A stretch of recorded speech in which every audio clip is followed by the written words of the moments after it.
They were the voices of a disillusioned era. F. Scott Fitzgerald, the poet of the jazz era, and Ernest Hemingway, the stoic chronicle of war. Two literary giants who defined what Gertrude Stein famously called the lost generation. The definition of lost generation said by Gertrude Stein: all of you young people who served in the war, you are all a lost generation.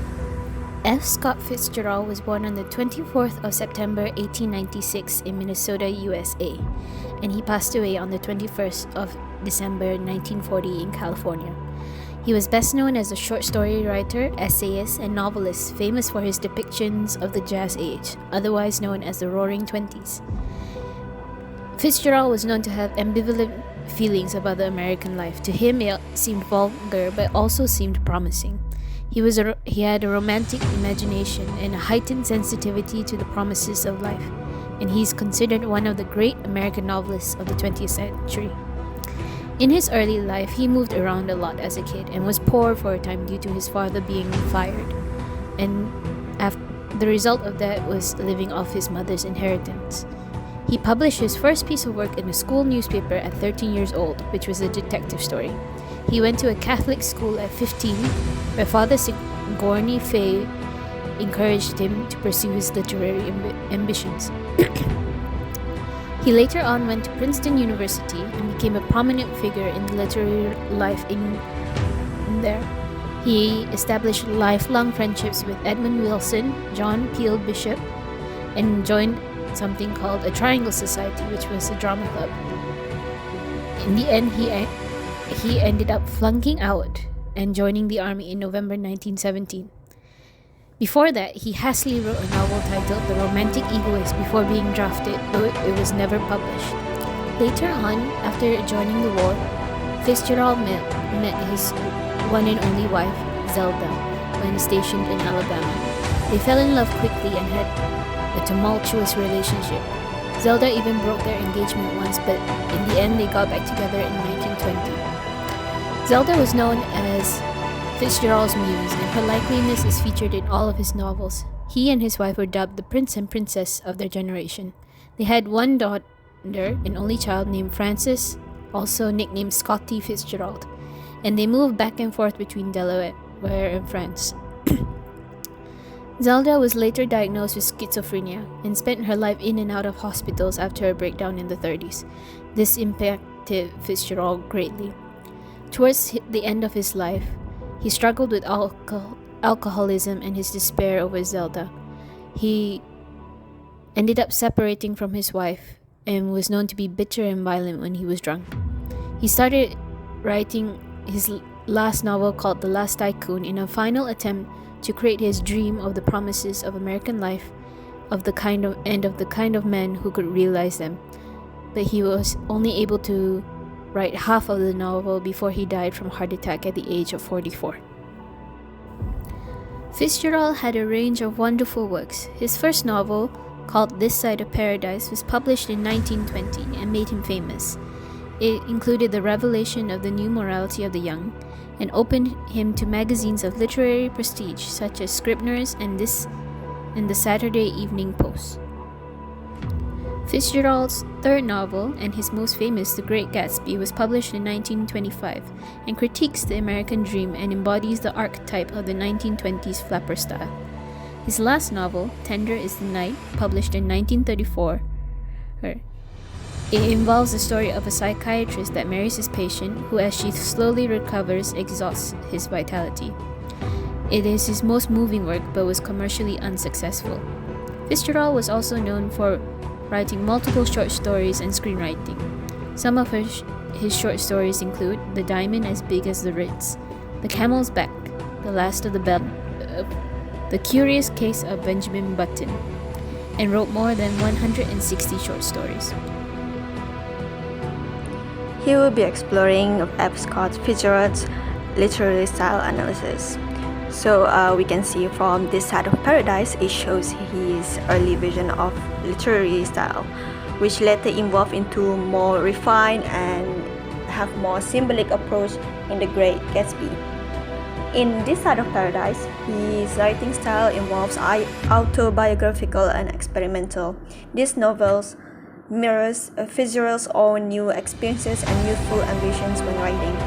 He used a mix of narrative forms, prose, poetry, and even play-like dialogues, reflecting the modernist experimentation in his work. So next, he used a romantic and sentimental tone. It is more emotionally raw and less polished than what we can see in The Great Gatsby. And this story also focuses on youthful idealism, love, and disillusionment in a less controlled way. He used less subtle symbolism. Symbolism does exist in The Great Gatsby, but it actually lacks the layered depth of and in This Side of Paradise, he used themes of self-discovery and generational shift. So this Side of Paradise have this impressionistic description. It is the lyrical prose that is presented in that story. It is sometimes overwritten. It was really lacking in comparison with the Gatsby's positions, and the characterization of his character is always useful and narcissism. So Armory Blaine, the protagonist, is self-absorbed and less tragic than the character in the Gatsby, and the characters are vividly drawn but lack the mythic quality of Gatsby or Daisy in the Great Gatsby. In The Great Gatsby, he used lyrical and elegant prose. So Fitzgerald's writing is known for its poetic and rhythmic quality. It blends vivid descriptions with emotional depths. His sentences in the story often flow musically and enhance the mood of his story. And his work in Great Gatsby involved a lot of symbolism and imagery. He frequently used this symbol to convey deeper meanings. For example, the green light symbolized hope and American dream. The Valley of Ashes symbolizes about moral decay, and the eyes of Dr. T.J. Eckleberg symbolize about this godlike judgment that the character had. So next, he used themes of wealth, class, and the American dream. So this actually shows his critics. Fitzgerald's critiques the excesses of the jazz age, exploring how wealth can be corrupted and corrupts and the illusion of the American dreams. So in The Great Gatsby, since it's much of his very improved work, you have very complex characterizations. His characters Jay Gatsby and Daisy Buchanan are multi-dimensional, often flawed yet tragic, reflecting the societal pressures and personal disillusionment that they experience. And his writing is actually quiet nostalgia and melancholy. It is a recurring tone in his work that is a sense of lost dreams and the passage of time, mirroring his own life experience he had so far. And the story had the influence of modernism. It is Fitzgerald's fragmented storytelling, aligns with his modernist techniques and questioning absolute truth. So we can see from this aspect of both of the stories in the narrative structure. For This Side of Paradise, it is much more fragmented and it is in the experimental stage. This Side of Paradise is actually his first work that he published. And later on, The Great Gatsby, his very famous work right now, is tightly structured and it explores more about this narration retrospective in the character Nick. And the prose style in This Side of Paradise is lyrical but sometimes excessive to the point of better not. While The Great Gatsby is polished, economical, and deeply symbolic.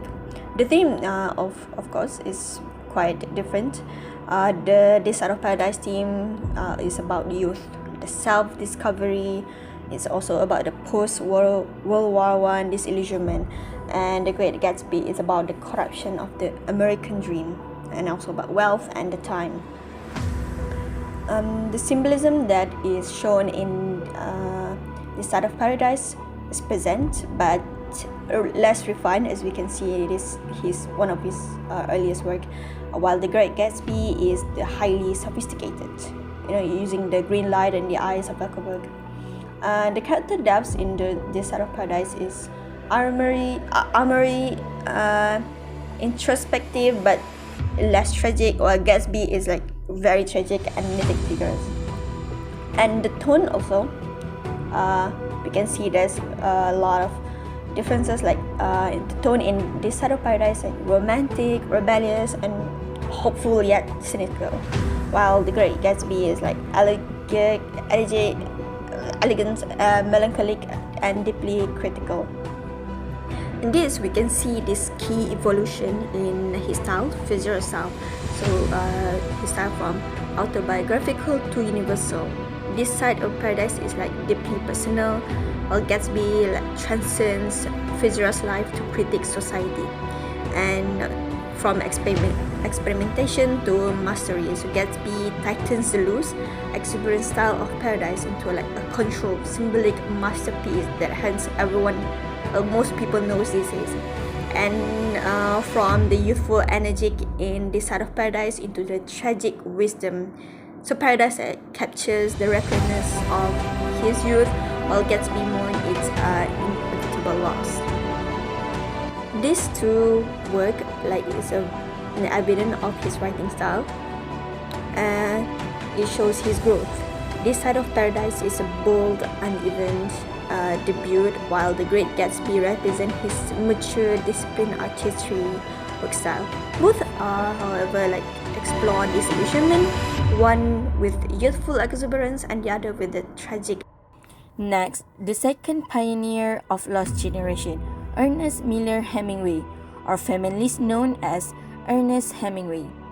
He was a man of adventure, a master of prose, and a defining voice of the Lost Generation. He was born on July 21, 1899, in Oak Park, Illinois. Hemingway began his career at just 70 years old, working in a Kansas City newspaper office. But his true education came not in newsroom, but on the battlefield of Europe. At 18, Hemingway volunteered as an ambulance driver in World War I. In Italy, a mortar explosion nearly killed him, leaving him wounded but alive. It was an experience that would haunt and inspire his writing for decades. After the war, Hemingway settled in Paris and started his career as a journalist. He joined a community of expatriate writers known as the Lost Generation. There, he honed his signature style and dived into being a novelist and short story writer. In 1926, Hemingway published his first major work, The Sun Also Rises. It was a novel that distilled the disillusionment of his generation into spare, electrifying prose. Its wounded characters, adrift in the post-war Europe, redefined American literature. Just 3 years later, in 1929, he returned to War Shadow with A Farewell to Arms. It was a love story set against Italy's collapsing front lines. It stripped battle of its glory and only lived tragedy. By 1940, as fascism darkened Europe, Hemingway answered with For Whom the Bell Tolls. It was a brutal, deeply human portrait of guerrilla fighters. Its title, borrowed from John Donne, echoed his belief no man survived war alone. Hemingway's writing explored war, masculinity, and the search for meaning in a broken world. His power as a storyteller won him the 1953 Pulitzer Prize for The Old Man and the Sea, a story of resilience that moved millions. A year later, he claimed literature's highest honor, which is the Nobel Prize. Ernest Hemingway's writing style is simple, clear, and direct. He uses short sentences and everyday languages. He often leaves out details, which lets readers figure things out for themselves. And this style is actually called the iceberg theory. Most of the meaning is hidden below the surfaces, where Hemingway also avoids flowery language and focuses on action and dialogue.